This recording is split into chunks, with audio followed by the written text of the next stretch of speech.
So there is a viable alternative for me who likes the feeling of being intoxicated or who likes the feeling of losing your inhibition. I got to the point where I was like, well, I know better now. Like, I can't just revert and go back to being ignorant. People can feel really, really rejected by you saying, actually, I'm going to choose to do something that I want to do. Somebody asked me today when was the last drink I had, and I was like, I don't know.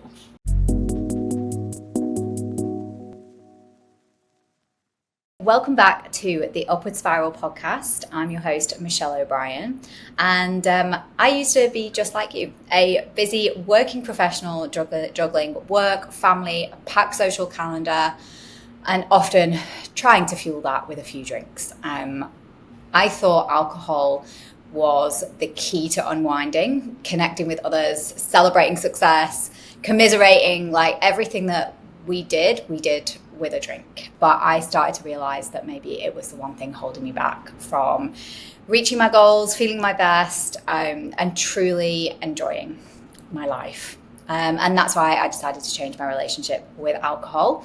And I'm here to talk to lots of amazing people about the different rewards you can get if you decide to drink a little bit less. So today I am so excited to introduce you to Jessa Francis, founder of Untoxicated Consultations and fellow advocate for mindful drinking. Jessa, like me, discovered that there is a whole world of delicious and sophisticated alternatives to the booze and amazing alcohol-free options out there. And she is going to be telling us a lot more about what we should be looking out for, what we should be trying. So for anyone that is looking to control your health, cut down on alcohol, but doesn't want to miss out on social connection, this is going to be the podcast for you. We are going to dive into mindful drinking movement. We're going to explore many of the non-alcoholic alternatives, and we're going to bust some myths about what it means to have fun without the booze. We're also going to be hearing a lot of Jessa's personal stories and strategies for overcoming challenges and limiting beliefs that you might have around alcohol. So grab your favorite non-alc drink. It is 9 o'clock in the morning for me here. I've got my lemon water, my hot lemon water. And strap in, let's get going. Hi, Jessa. Good morning or good evening. Thank you so much for coming. Where are you today? I am in Charleston, South Carolina, so it is actually 9 p.m. here. Whoa. And is it still Wednesday there? Yes, it is. Okay, well, hello from the future. It is sunny and warm here in Singapore. And how's your trip going so far? It's lovely. I'm happy to be back here in Charleston. This is where my mindful journey began with the non-alcoholic bottle shop Sachet, which is one of the very first NA bottle shops out there at all, period. We were one of the first to get started back in 2021. And what are you doing? Are you running events? Are you working with the non-alc bottle shops? What are you doing there? Oh my goodness, a lot. So beyond being a non-alcoholic beverage consultant, I am also a trauma-informed yoga teacher and a holistic writing coach. And I have blended all of these things that I love into a very passionate career. And so I weave them together in many different ways. And also as and like an ADHD all over the place, like busy person, I like to stay busy. I like to do multiple things.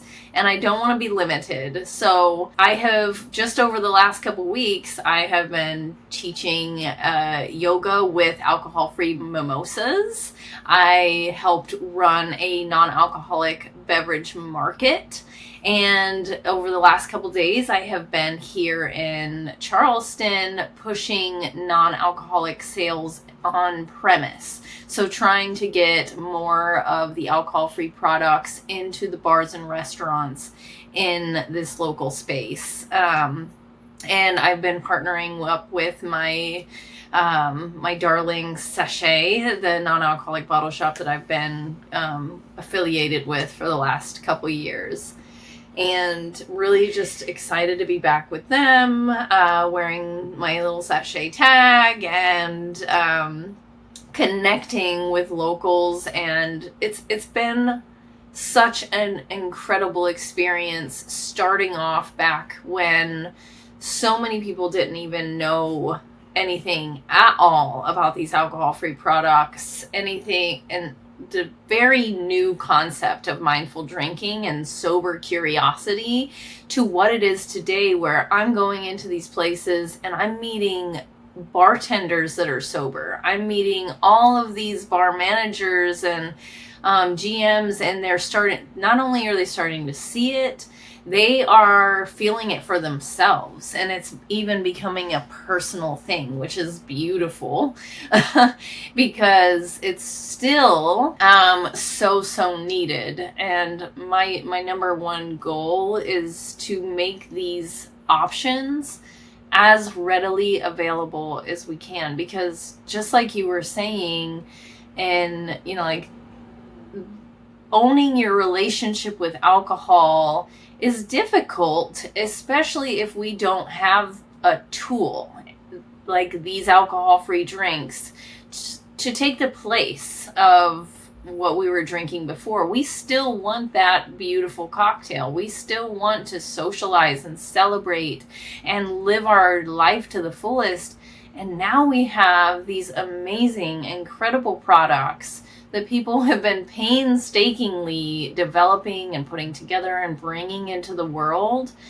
And I just want to see them. I want to see them all across the world on the back of every single bar. And my dream world, the half of every single bar is alcohol free. Oh yeah, mine too as well. And how's the response been for you? Goodness, when I first got started, rejection was like a really hard thing that I had to just get used to. I really did have to had to keep going and not take it personally, because it was just one rejection after another. A lot of people just kind of scoffing and like, why would anybody drink that? And it's a waste of my money to put that on my menu. And like just me trying to constantly convince people that it was not a waste of their money. It was actually this incredible way for them to elevate the experience of their guests and their customers and make them money. And now if you don't have an elevated option, you are losing money. Yeah, you are. And so it's been wonderful, especially since this past 2024, this past dry January, I saw the shift. It's almost like I could feel it in the universe. It was like, dude, like, oh, there it is. People are starting to wake up. People are starting to get it. And even now, when I say dry January to places, they're like, oh yeah, I better get ready. Yeah. And I see that. Is Sober October a thing in the States? Yeah, dry July, sober October, dry January. I mean, lots of different people like a challenge, so it's definitely a thing. But I think what's really lovely is the challenges are great, yes, and that's getting people started to actually moderate full time and step away from alcohol just more often in general. Like for me, for example, a lot of people start off with the alcohol-free journey very like cold turkey. I have to cut this out of my life. I don't want this anymore. They have like a sober date. And then there's someone like me who was like, you know what, I just want to cut down. Hey, you know what, I want to cut down a little more. You know what, I don't really need this. You know what, I don't really like this. And next thing you know, you're just not drinking anymore, and it's not a big deal. Somebody asked me today when was the last drink I had, and I was like, I don't know. Yeah, it's funny. I don't have a date either. I've got a rough time. I think if I went through my photos, I remember the last time I drank, and it was like a boat party, and I was so horrifically ill afterwards. I was like, I'm not doing this anymore. But I don't necessarily have a date that I'm like, oh, I'm X number of days sober or anything else like that. That almost feels like too much pressure, Right. to have that date and to keep that going. Rather, it's easy just to say, like, I'm alcohol free, I don't drink anymore, and that's fine. But coming back to the dry Januaries and the sober Octobers, I had never been able to complete a single one. And I really struggled in the kind of, how many years I tried. And I think it was because it was a set time. It was counting down. It felt like it was particularly dry January. It felt like it was coming from a place of like deprivation. It was going to require serious willpower. I was punishing myself for overindulging and having a great time at Christmas. And that's kind of, I think that's probably where I've really hit the nail on the head. It was a punishment. It was, I've overindulged, I've put weight on, I feel disgusting, I drank too much, I behaved in a way that I wasn't happy with, and therefore I'm going to go and do dry January to kind of cleanse myself and get that off me. But then, 2-3 weeks into dry January, I'd feel so socially like deprived of connection, and even if I was trying to do things without alcohol, I was thinking about it all of the time, because it was something that I was giving up because I did a bad thing, not necessarily because I was giving up because I wanted to feel better. And it's such a negative mindset to be in, and you're setting yourself up to fail.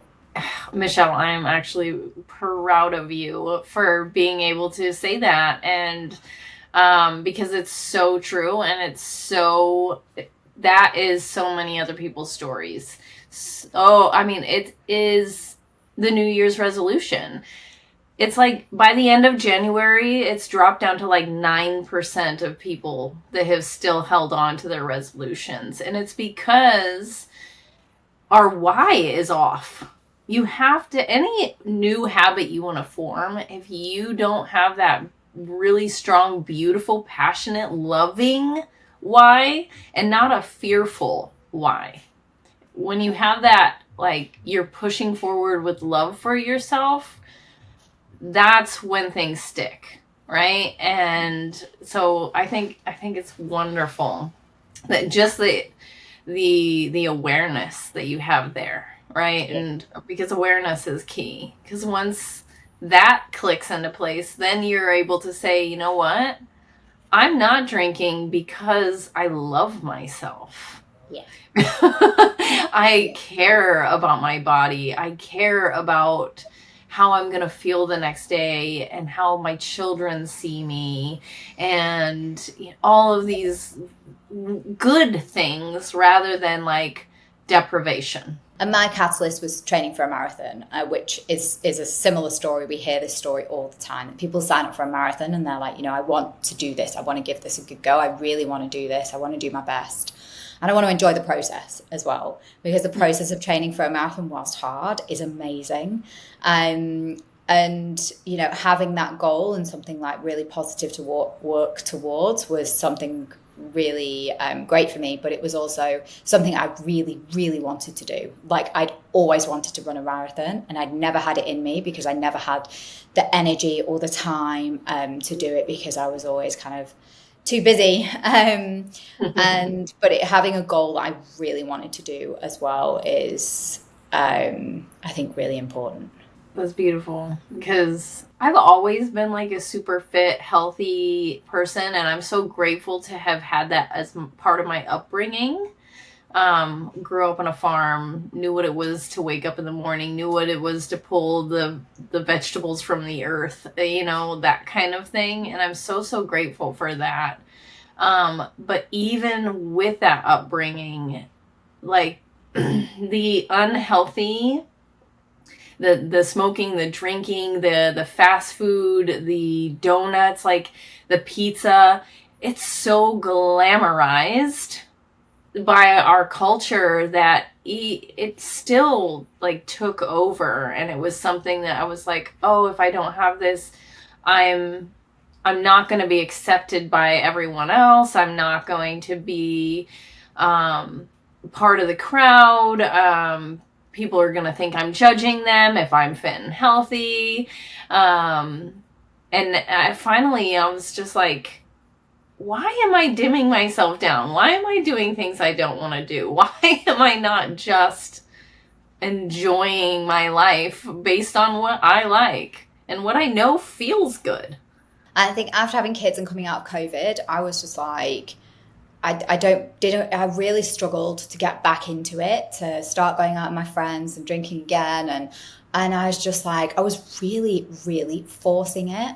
I would go to parties, I'd have some nights out, I would force it. And then without a doubt, as soon as I hit that kind of 4 drink mark, I'd be kind of throwing up and feeling awful on the night out, not even forget about the kind of the next day. That was a complete write-off. And I was doing it because that's what I used to do. I was doing it because I thought that's what I should be doing. I was doing it because I thought that's how we all had a good time. And again, that was why I was like, what do I really, sitting down thinking, what do I really want to be doing? Like, and I was like, I want to train for a marathon. That's what I really, really want to do. And it's just kind of having the bravery to say, you know what, I want to do what I want to do. And, you know, I think with something like drinking, it's like, and I don't want to put that poison in my body. And it can really hurt people around you. People can feel really, really rejected by you saying, actually, I'm going to choose to do something that I want to do. You know, people can call you selfish because you're saying, I want to do what I want to do. It's because you are, you're showing up for yourself in a way that they haven't been able to yet. And that's very triggering. It's really hard for the mass majority of people to wake up to, you know, the things that they're doing that they don't really want to do and they feel pressured to do. And it can feel like you're being separated, and everybody wants to feel seen, heard, and loved. It's the number one, that's what we're all after. We want to feel seen, heard, and loved. And when somebody is finally seeing themselves and the light is shining inward, that light is not shining out at them and taking care of them and being there for them. And so often, like, I was a huge people pleaser. I did so much for everyone else all the time that I was constantly self-sabotaging my own life just to please everyone else. And, you know, with these products, half the time I just have my own drinks with me and I just don't even say anything. They have no idea. And especially with like the adaptogenic stuff, it's a conversation opener.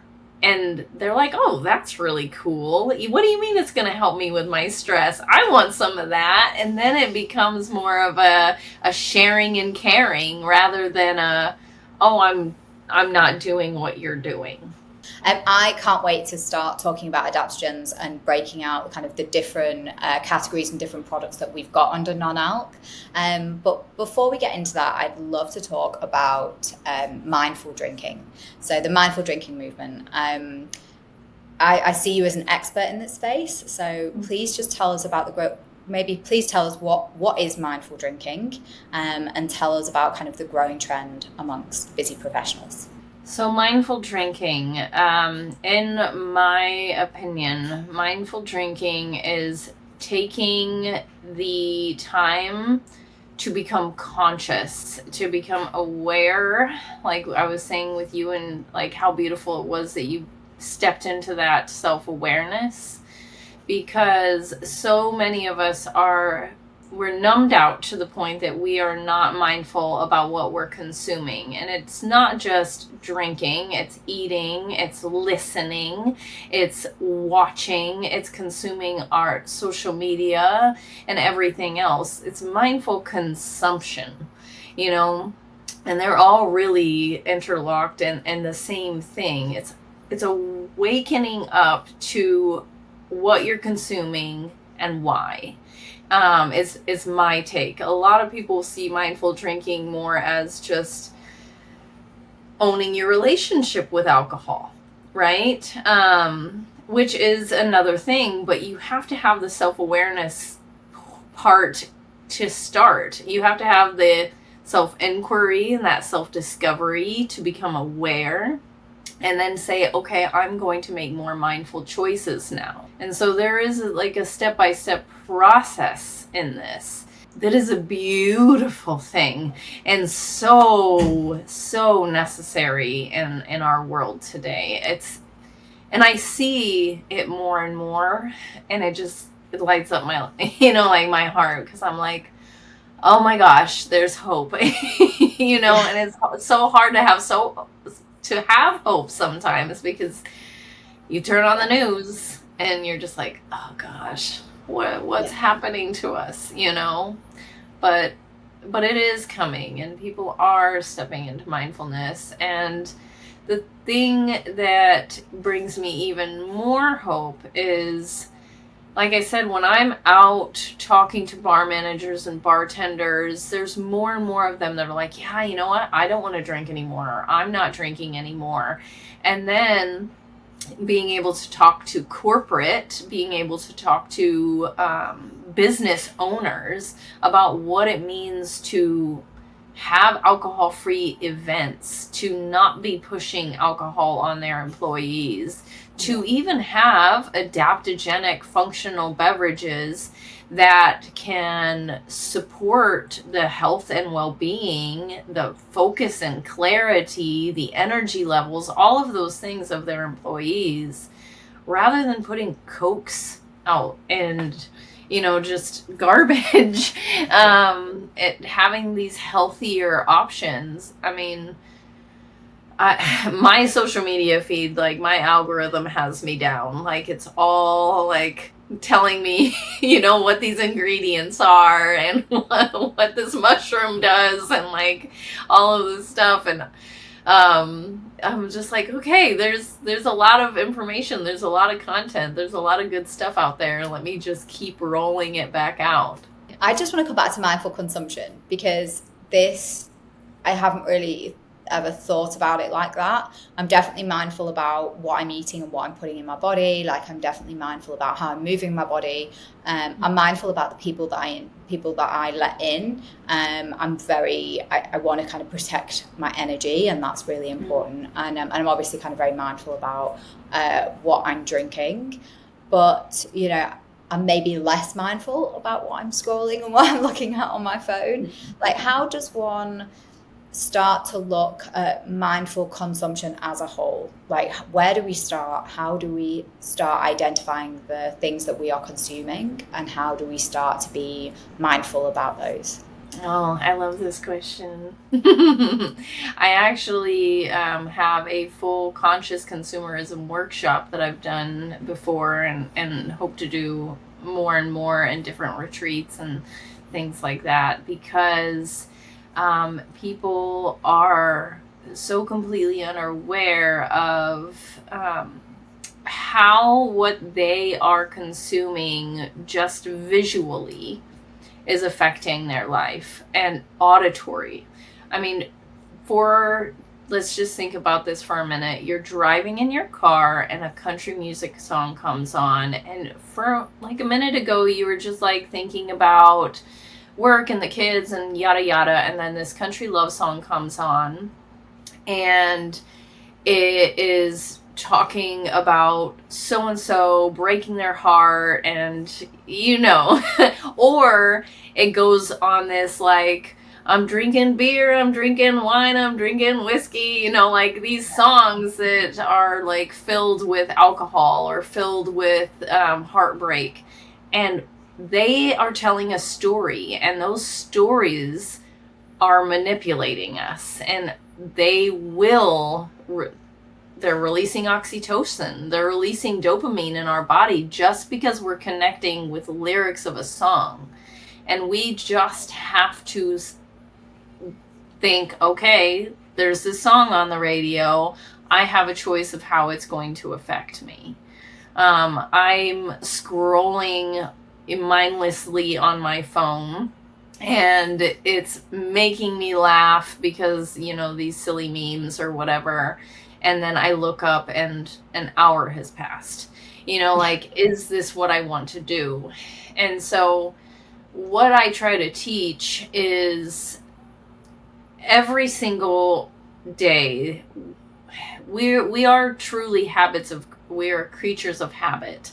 And if we implement a very, very healthy morning routine where we wake up, we drink a cup of water, we have our tea, we go outside, and then we sit down and we journal just a few specific prompts. What do I want to have come into my life today? Right? Just like a very what do I want to bring forth today? And what do I want to give out today? Just these two basic things. And then you have a midday reset where your phone goes off and you remind yourself of what those two questions were and what your answers were.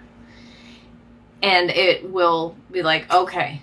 And you have to train your brain, which is so much more easy. It's easier and more possible than anybody can even imagine.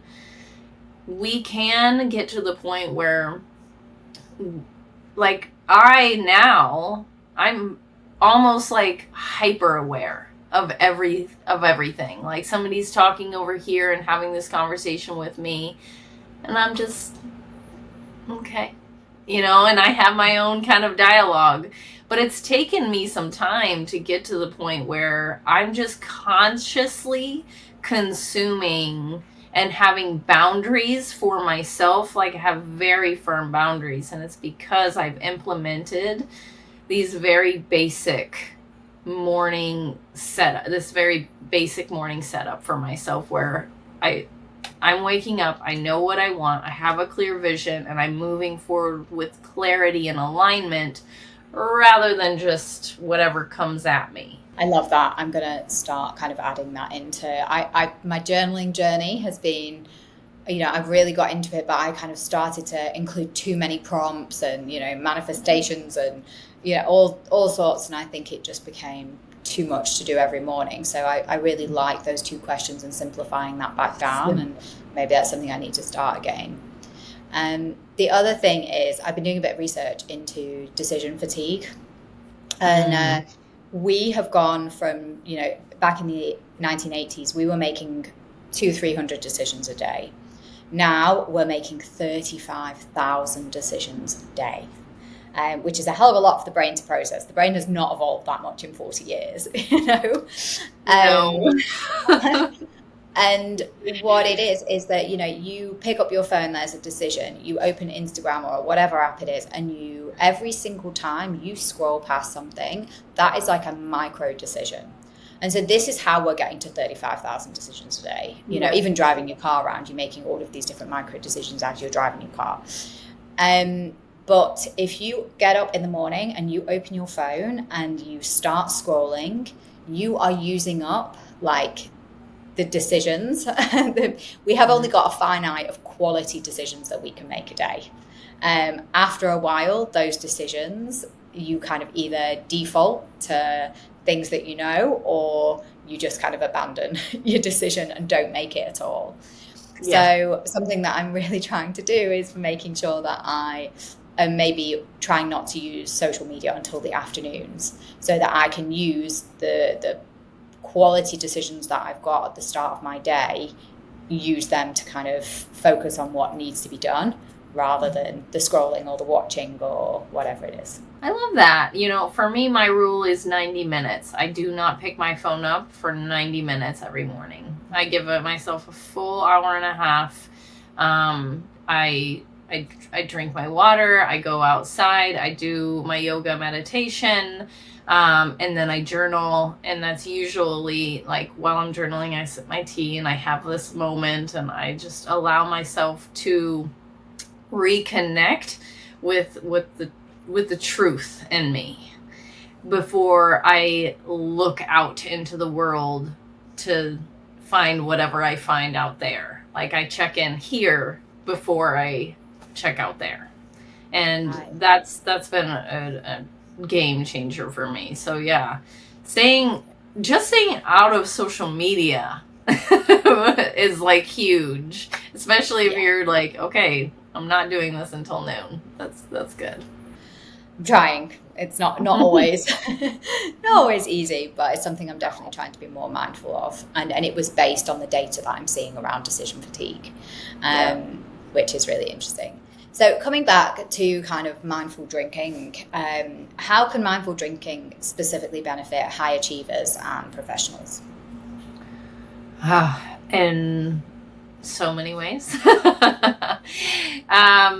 So here's the thing. Alcohol breaks down the frontal lobe of your brain. It starts disintegrating the gray matter in your frontal lobe.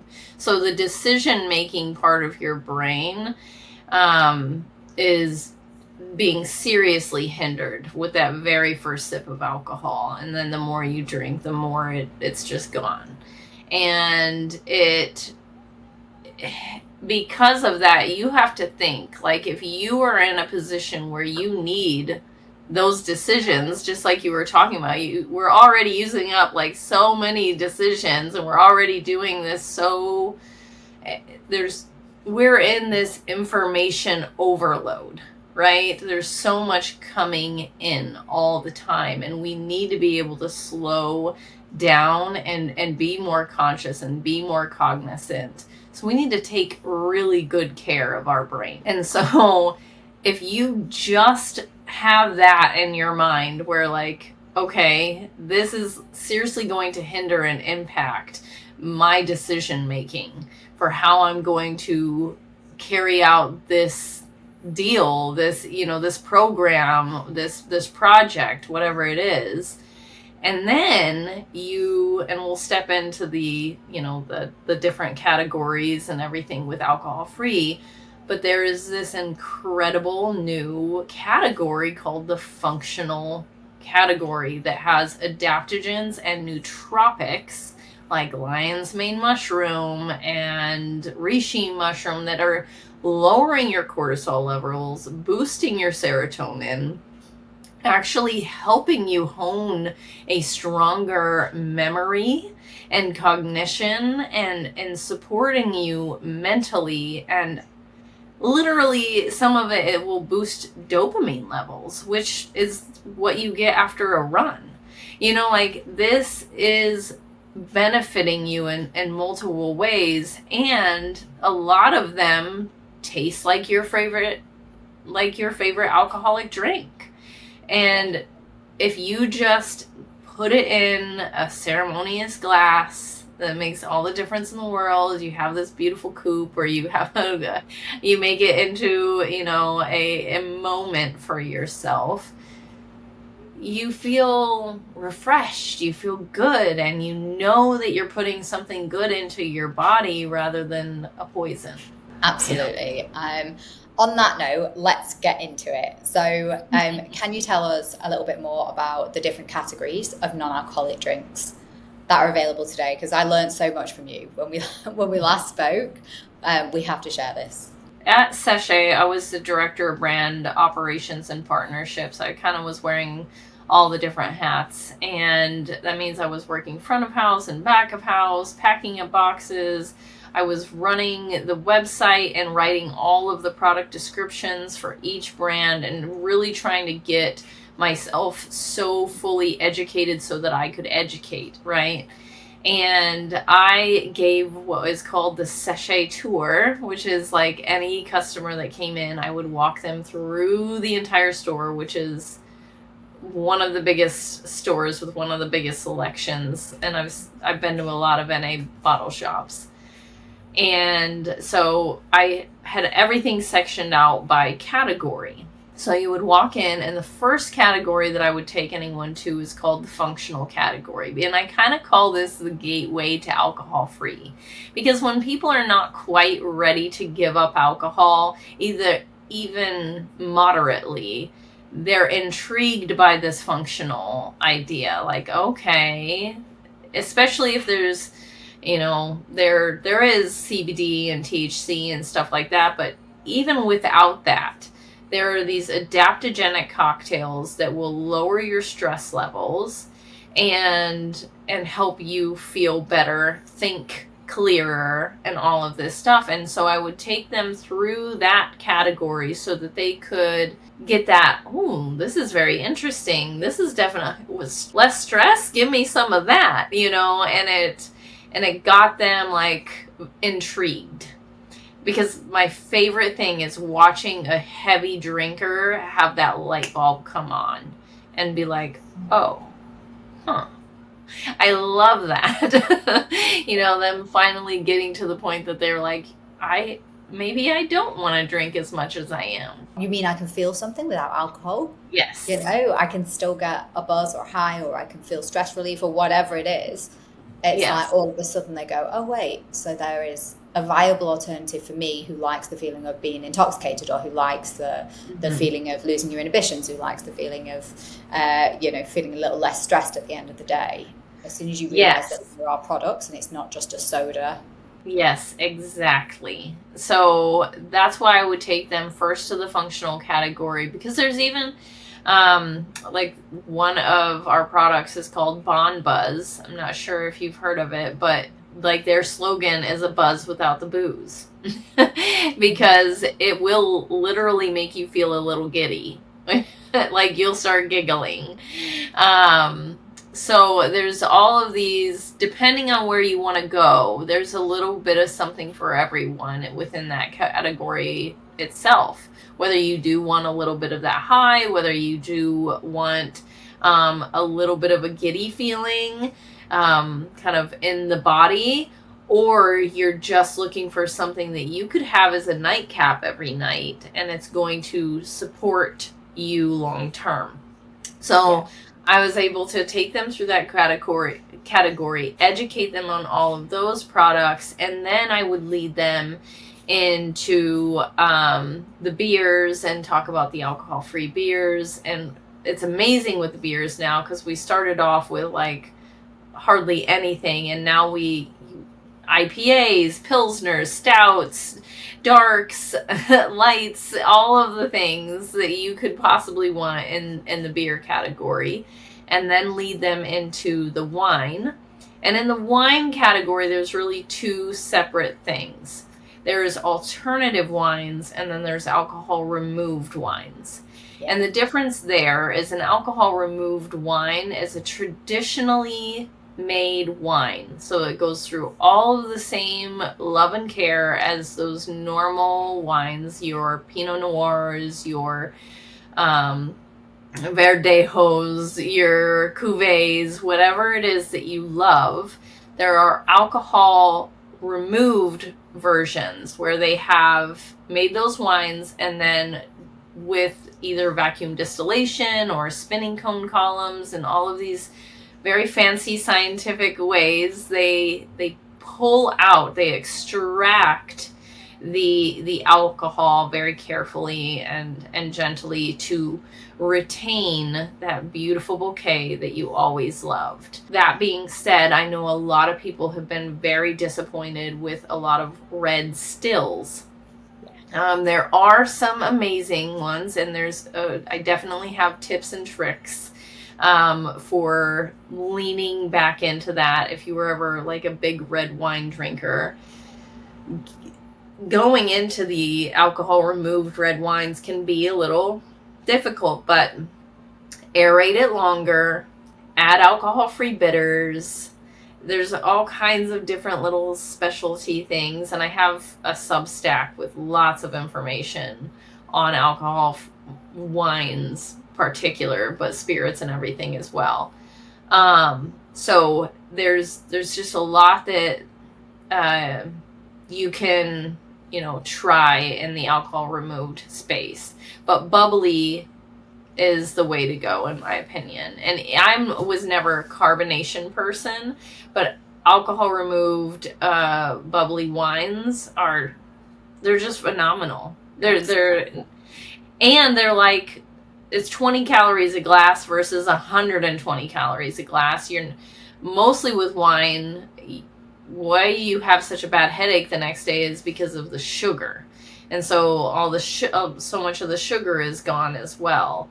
But then there is an alternative wine, and People are like, okay, so what's the difference there? And I mean, there's so many different ways you can look at an alternative wine. So there are verjus, which are non-fermented Chardonnay grapes and things like that, where they have just not fermented the grape. And they have added herbs and roots and all those other beautiful things to create something that can be paired with your meals. Or there's apple cider vinegar based wines. There are, one of my favorite products is called Rock Race, and it's just raspberry and rose water with some rhodiola and some really light, lovely adaptogens. So with an alternative, it's not trying to replicate the traditional, but it's trying to give you the wine experience, right?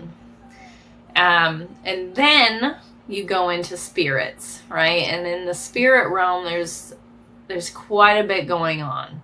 So it's the same with, alcoholic spirits. There's aperitifs, there are liqueurs, there are cordials, there's ports. And then there's these, tequilas, rums, whiskeys, etc. And they have all, the alcohol-free realm has really taken on this category with all of their heart. So you can have a Campari replacement. You can have a liqueur or a agave-based, tequila replacement. But I've kind of separated it out in between kind of these botanical alternatives that are not triggering typically, and they're not trying to be a tequila. They're just trying to be an elevated spirit that you can mix and play and create cocktails with. And then there are the one-for-one replacements, right? So the tequilas, whiskeys, rums, etc., that their mission is to be, taste, feel, smell exactly like their alcoholic counterpart. So I usually separate them out in between those two things. But then really there's the aperitifs as well. And an aperitif is what you would want to have basically before or after a meal. So you would have like something with a little more potency, basically. And that's some popular ones would be Everleaf as a popular aperitif, Dissois by Katy Perry, her brand, Gia is a really big one, different things like that. Yeah. And then of course you've got alcohol-free bitters and all these other fun mixers and ready to drink options. So there's truly something for everyone, and there are no excuses anymore. Oh, completely. And I think that was the biggest shock for me. I was like, hang on a minute. Like, and that's why I really got into it, because I was just like, wow, like this has made the whole process easy for me. Like it made the whole transition to becoming from a drinker to a non-drinker, because I never felt like I was missing out. I always felt completely included. And I just couldn't believe how amazing the products were, like how sophisticated they were. And I just couldn't also understand why I wasn't hearing more about it. And that's one of the reasons why I wanted to start this podcast and this YouTube channel, was to really share as much as I can while I'm on this journey myself of kind of learning about all of these amazing products, because they are, in my opinion, one of your number one tools when coming to cut down on alcohol. And I'm seeing it even with kind of my parents who love a drink, or, family and friends who love to drink, that they are drinking less and replacing with something alcohol-free alternatives. Even the biggest drinkers in my life are now doing that. And it just goes to show how great they actually are. That's beautiful. My dad's a really heavy drinker, and I've gotten him to try a few things, but I mean, there's just some things that he's 70, he's never gonna give them up. So but my mom has been completely sober for several months now. I'm very proud of her. Amazing. Oh, that's so good to hear. And I actually want to come back to the functional products, because that's just something I don't know a lot about. We're limited here in Singapore in terms of what functional products would be able to be sold. Our drug laws here are extremely strict. We have the death penalty for most drugs, so a lot of things like the CBD infused drinks are just something that we're never going to be able to have access to here, which is great, and that's fine. I think for me, I just want to kind of understand like what I should be looking for in these functional products. And my feed is completely and utterly like flooded right now with functional products, adaptogens, and nootropics. And I'm looking at all of these things and I'm like, I don't know what I should be taking. I don't know what the right combination is for me. I don't know how many of these have been scientifically proven, if any. Are they kind of FDA approved? All of these questions that I'm running through my head to the point where like they're stopping me from trying them. I have been one of those people. Oprah has the quote, once you know better, do better.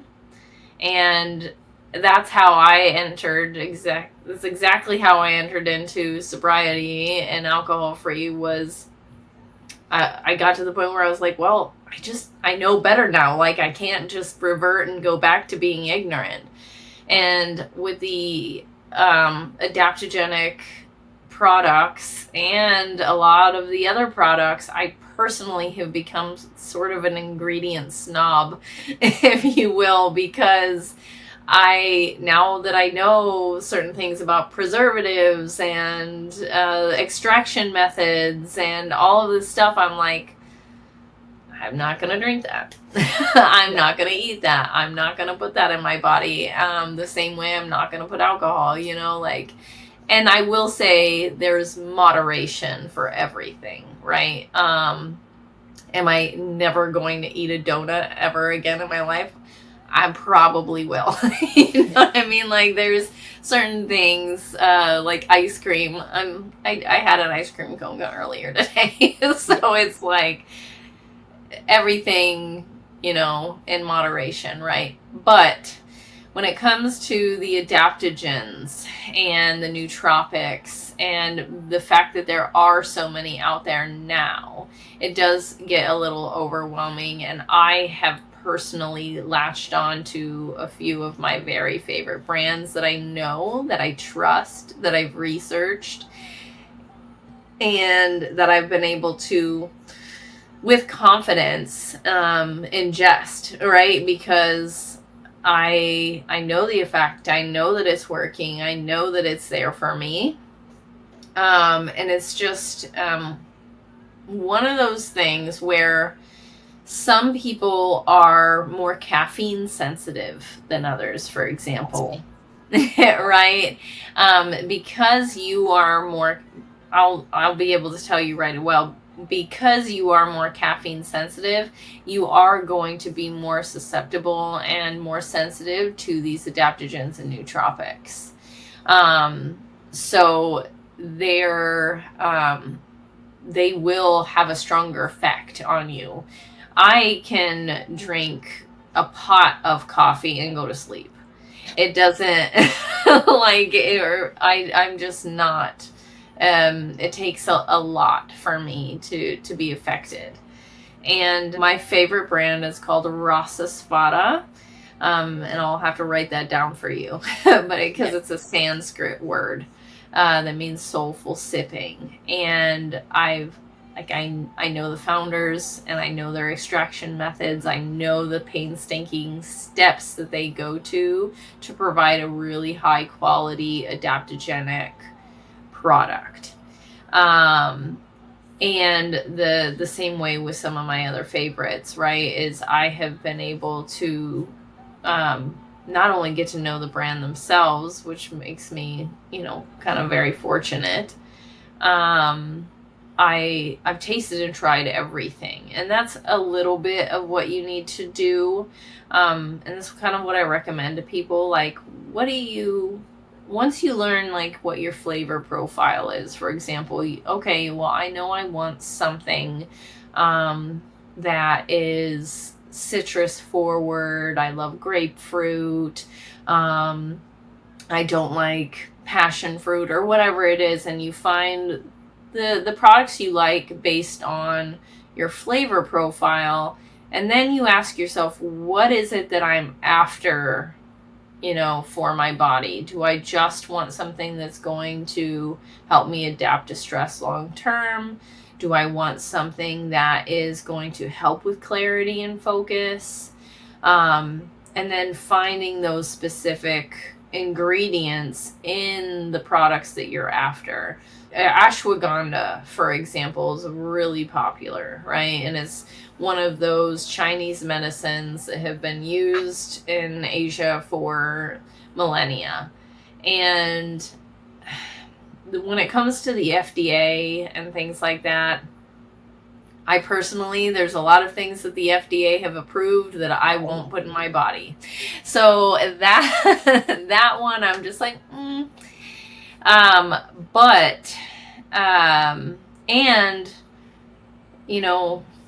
not to get all political, but there's a lot of amazing, all natural, very healthy, straight out of the ground ingredients, ginger, turmeric, garlic, that are amazing for our body and natural healers, but we don't use them and we go for the drug instead.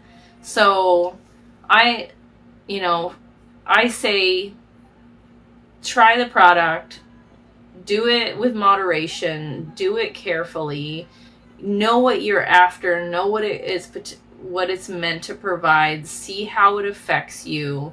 It's almost like learning to, like when your baby is little and you're trying new foods with them, like let's make sure that the baby's not allergic to bananas. You know what I mean?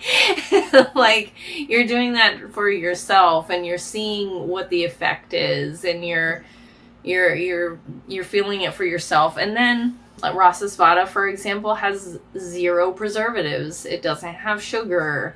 It doesn't have any junk in it. It's very clean, only all natural. It's Mother Nature in a bottle.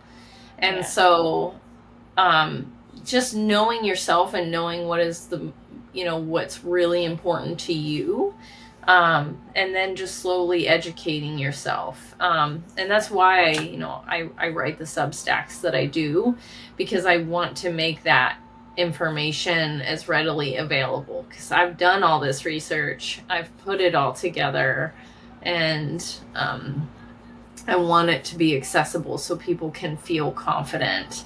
And I'm like, okay, I'm going to try rhodiola today. I'm going to link to your Substack below as well, because I think it's going to be great for everyone to take a look. And also, I'm going to also ask you to send me some links to your favorite products as well, so we can all kind of have a little look and check them out. Just quickly, your top 2 products for each category. What are your favorites? When it comes to functional RTDs, I'll be really honest, my favorite alcohol-free RTD that has a functional aspect is a sparkling tea called Cirilla. It's just a sparkling tea, but it has like, one of them is a Tulsi lime, and the Tulsi is amazing for you, and it's green tea and it has L-theanine, and definitely, and it's so clean, and I know where it's coming from. It's made on a healing garden farm in Rwanda. It has this incredible story. So Cirilla.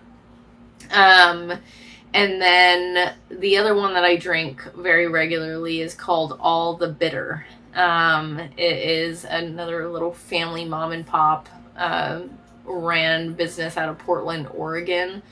Ultra clean, no preservatives, low in sugar, all that stuff, but like super full-bodied and rich, which I love. I want something I can sip. It's not like a mocktail with a straw, like it's more like a moment.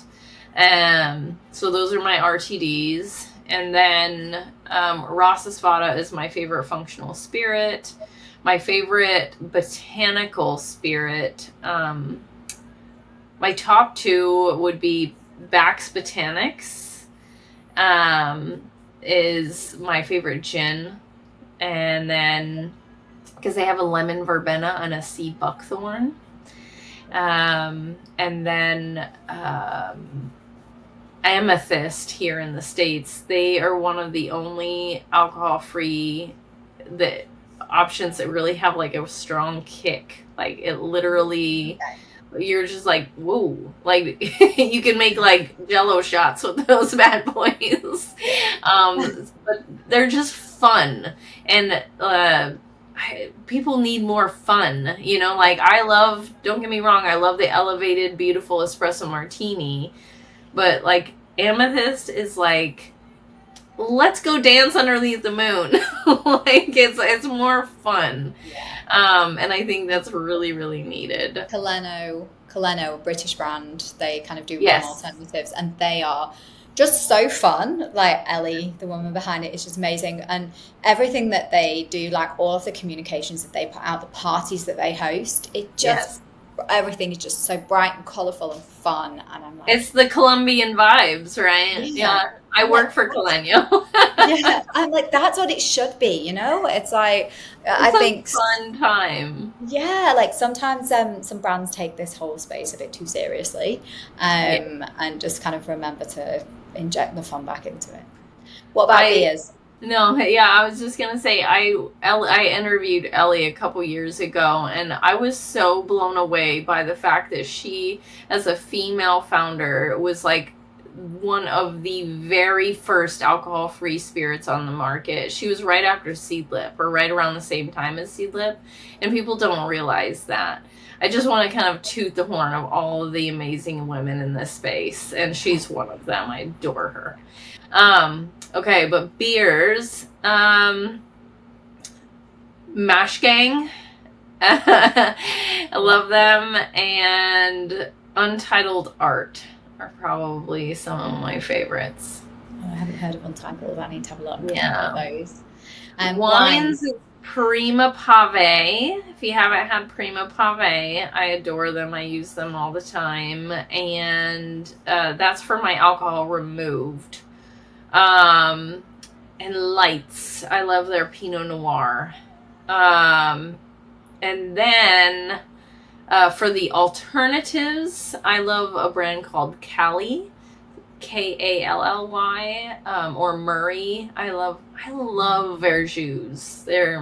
Or Jukes Cordialities. Oh, they're one of my favorites too.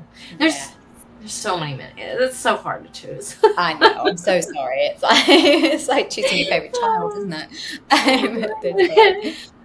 Okay, so we're going to link to all of those below, because I think, you know, a lot of people are looking for what they should be trying first, and we don't want anyone to have a bad experience first time round, because you know, not all drinks are created equal. So if you are trying non-alcs for the first time, just take some advice and try to kind of choose ones that good ones, for lack of a better word. Yes, and I also offer this, so just in case anybody is really confused, just follow me on Instagram, DM me, ask me questions. I am an open book, and I'm moving forward in my life with a lot of love and passion and care, and I want to help you find the right product for you.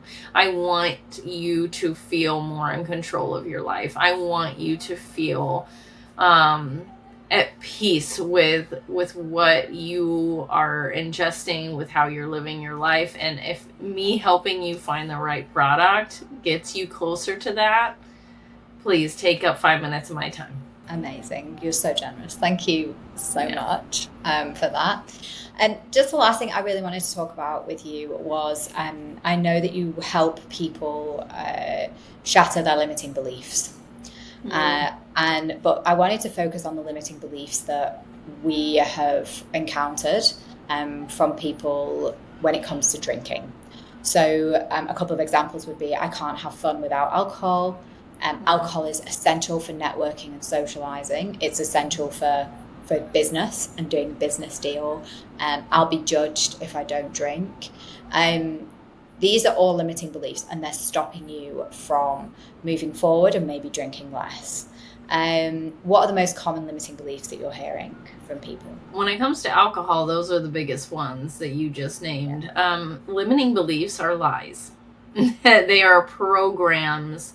But yeah, no, the biggest thing that I hear is I won't have fun. I won't be able to de-stress. I will feel deprived from giving up alcohol. My life will be less colorful. The definition of sober is muted in color and boring, and it's so not true. Your life will have more color. It will have more vibrancy because you're going to be present for it. And it does take some time, and it takes consciousness. I run a holistic writing program that helps people specifically shatter specific limiting beliefs. And then they can be around alcohol, but they can also be just around the way you look at your body, the way you are in your relationships, the way you look at your money. These are the biggest three. And we actually go back into your story to uncover where these limiting beliefs are coming from. Not as a way to fix how you're broken or something. You are not broken. You were worthy and were born worthy. And it's a step-by-step process, holistic process that helps you not only gain that conscious awareness, but to be able to truly process it on a physical level and then release it and say, all right, I know what it is. It has a name. It doesn't have control of me anymore.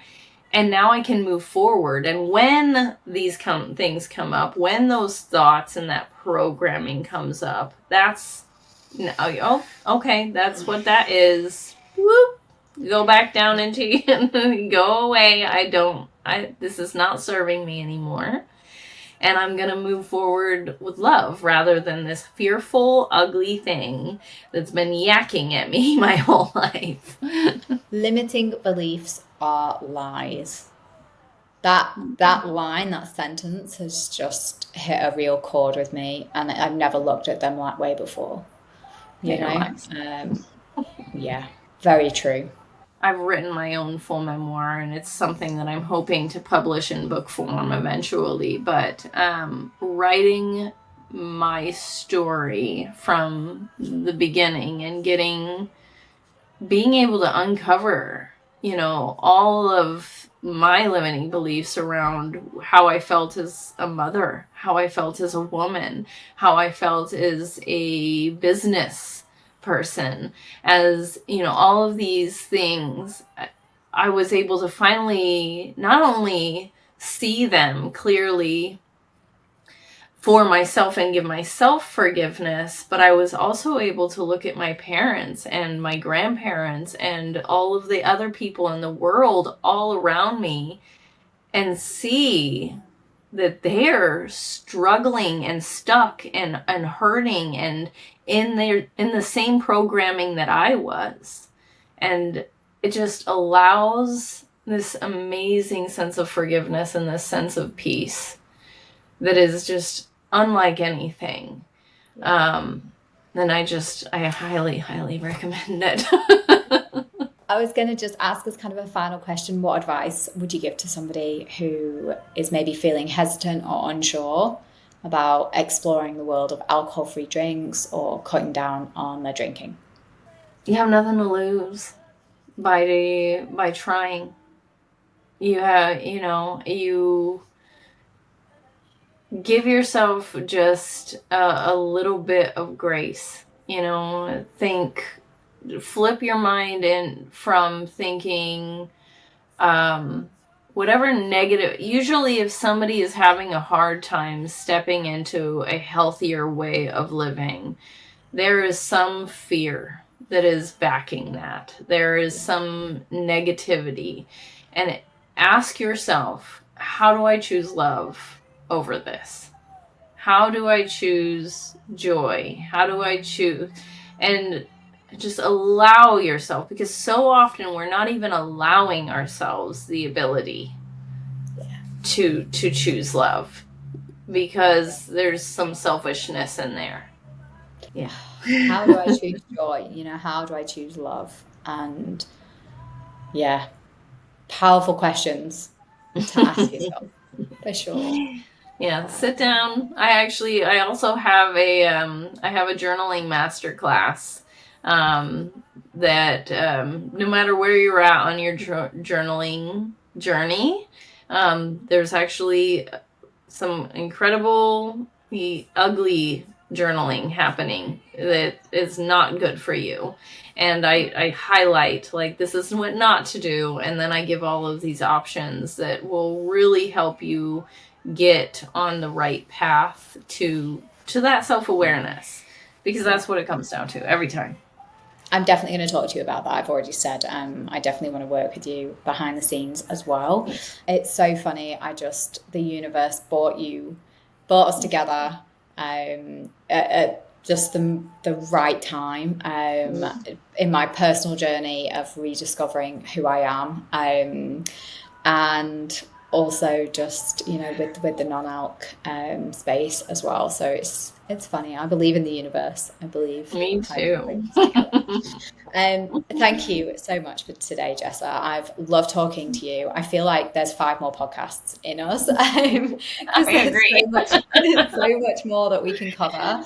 And honestly, I've still got a bunch of questions, a lot more kind of around the mindful drinking and the toolkit and how we can really help people get ready. So I'm sure I'm going to be phoning you up in a few weeks to say, let's have another conversation. I'm here for it. Yeah, awesome. To any of our listeners, mindful drinking doesn't have to be about deprivation or restriction. It's really about making conscious choices that align with your values and your goals. And it's about discovering new ways to celebrate and connect and thrive. And non-alc alternatives can absolutely be kind of the number one tool for you to help you get there. Please kind of experiment with lots of different non-alc options. Myself and Jessa would love to hear what you're drinking, what your recommendations are, what you think of any of the products that Jessa has recommended. Please comment, talk to us. We would absolutely love to hear from you. For me, I'm trying to build a community of people who are embracing mindful drinking, people who are sober curious, people who maybe are coming to the realization that alcohol doesn't serve them anymore, and want to start looking at how to drink less. There is no judgment here. We're not going to be pushing sobriety on you. We're just trying to help. Thank you so much for listening. And Jessa, thank you so much for coming on the podcast today. I really, really have loved talking to you. Yes, I'm honored, truly. Thank you. Thank you. Thanks, everyone. Bye.